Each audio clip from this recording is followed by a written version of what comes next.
ఈరోజు రాజ్మా కర్రీ ఎలా చేసుకోవాలో చూద్దాము. ముందుగా రాజ్మాని ఒకరోజు ముందు నానబెట్టాలి.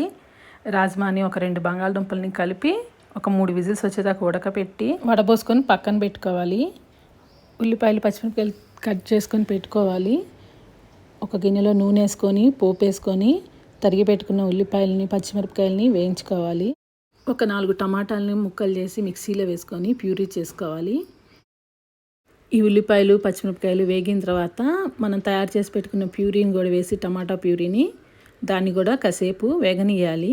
దాంట్లో కొద్దిగా ఉప్పు, పసుపు, కారం తగినంత వేసుకొని బాగా ఉడకనియాలి పచ్చివాసన పోయేదాకా. అది ఉడికిన తర్వాత మనం ఉడకబెట్టి పక్కన పెట్టుకున్న బంగాళదుంపలు, రాజ్మా వేసి ఒక 5 నిమిషాలు ఉడికిస్తే సరిపోతుంది. ఇది ఎంతో టేస్టీగా ఉంటుంది, హెల్తీగా కూడా ఉంటుంది. ఇది రైస్లో బాగుంటుంది, చపాతీలో కూడా బాగుంటుందండి.